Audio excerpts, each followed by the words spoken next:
Paris, étape importante au Moyen-Âge, depuis le Xe siècle, des milliers de pèlerins font étape à Paris ou prennent le départ au pied de la tour Saint-Jacques qui relie Chartres ou Tours via Orléans par la voie Turorensis.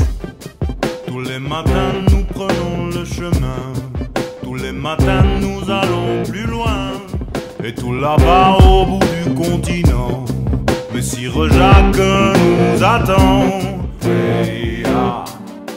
Autrefois, l'église Saint-Jacques de la Boucherie, enclavée au milieu d'un réseau nauséabond de petites ruelles, était ainsi nommée en référence à la puissante confrérie des bouchers, les habitants de Lutèce au Moyen-Âge se nourrissant essentiellement de viande.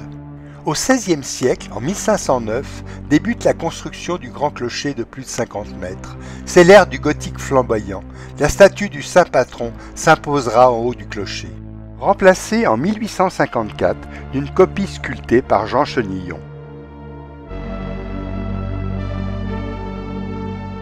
Nicolas Flamel, écrivain qui fait office de saint patron des alchimistes, offre le portail à l'église.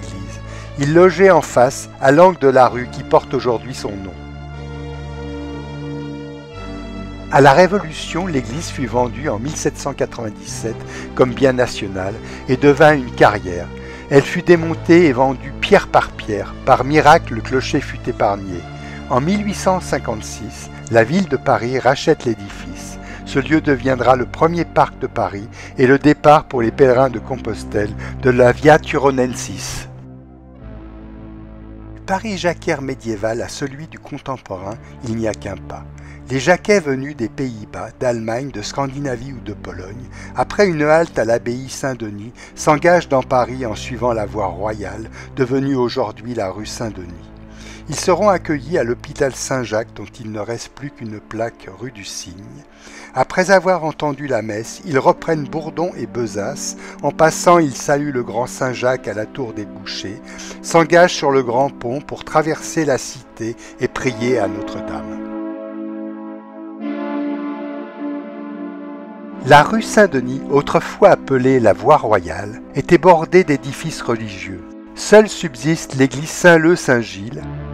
À gauche de son portail, un vitrail représente Saint Jacques portant les attributs du pèlerin et du guerrier, bourdon et épée.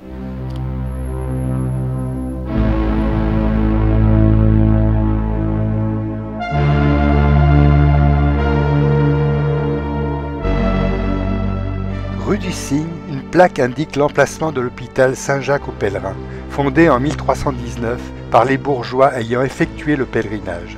L'hôpital comprenait 40 lits, les soins étaient donnés à l'Hôtel-Dieu. Pour les marchands, effectuer le pèlerinage consistait à un petit détour sur leur route commerciale pour obtenir une indulgence. En poursuivant rue Pierre-Lescot, on peut voir un linteau orné de bourdons, calebasses, besaces et coquilles. Axe majeur du vieux Paris, un nom de rue qui rappelle le faux pèlerin appelé Coquillard. L'église Saint-Méry est située à l'intersection de l'ancienne voie romaine, actuellement la rue Saint-Martin. Bien qu'elle fût construite à la Renaissance, elle porte toutes les caractéristiques d'un édifice du Moyen-Âge. En façade, Saint-Jacques, parmi les apôtres, porte coquille et bourdon. En haut du portail, en guise de Christ en majesté, une petite statue qui nous renvoie à l'image de Satan. Mi-homme, mi-femme, le Baphomet, symbole alchimique, semble apporté par les chevaliers du Temple d'Orient. Tant ce Baphomet ne date que de la restauration de l'église au XIXe siècle. L'église Saint-Séverin est une des plus anciennes églises de Paris. En remontant la rue Saint-Jacques, les pèlerins entraient pour saluer sur son vitrail l'apôtre tenant d'une main le livre de la Nouvelle Loi en s'appuyant sur son épée, symbole de son martyre. L'église deviendra la paroisse des étudiants de Paris, créée par Philippe Auguste au XIIe siècle. Au XIIe siècle, la rue Saint-Jacques s'appelait Grand-Rue du Petit Pont. Au 158, vers 1209, Jean Balastre, médecin et chambellan de Philippe Auguste, établit une hôtellerie gratuite pour pèlerins. La chapelle des Jacobins donna son nom à la rue. En 1180, le terrain sur lequel était bâtie l'église Saint-Jacques du Haut-du-Pas appartenait aux frères hospitaliers d'origine d'Alto Passo en Toscane. 1572, Catherine de Médicis y établira les bénédictins de Saint-Magloire.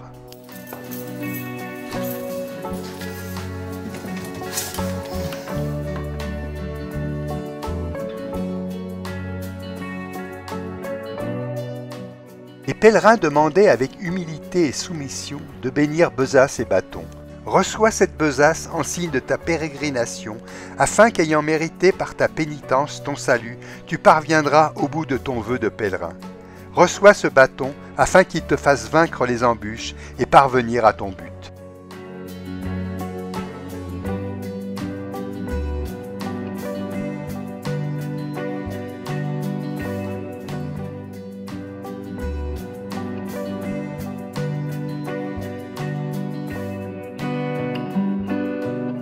Église baroque italienne du XVIIe siècle, Saint-Joseph des Carmes abrite une chapelle dédiée à Saint-Jacques en raison de son fondateur, Jacques d'Estampes, seigneur de Valençay. La première pierre fut posée par Marie de Médicis en 1613. Peu après la Révolution, Joséphine veuve Beaumarchais y est incarcérée. On y trouve une inscription au crayon mine « Liberté, quand cesseras-tu d'être un mauvais ?»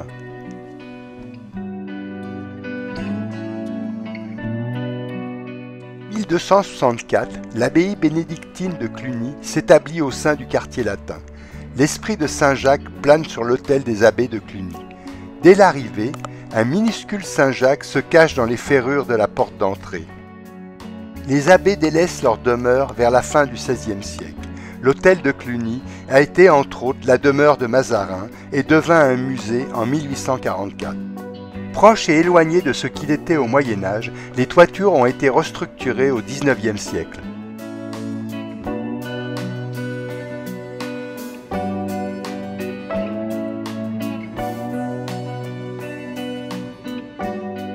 À droite du chœur de l'église Saint-Eustache, Saint-Jacques nous surprend. Le vitrail mêle trois variantes de la tradition au Moyen Âge, pèlerin, apôtre et chevalier.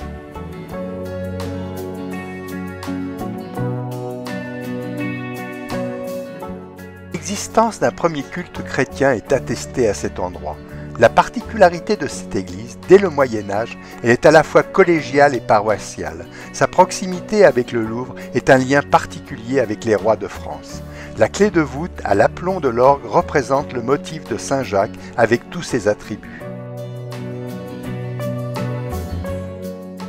À l'église Saint-Gervais-Saint-Protais, non loin de l'hôtel de ville, au registre inférieur de l'un des vitraux de la haute nef, figure une représentation de Saint-Jacques combattant les morts en 844.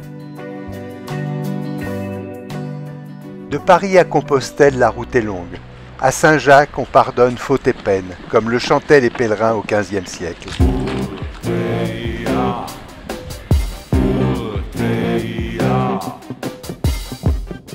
Tous les matins nous prenons le chemin, tous les matins nous allons plus loin.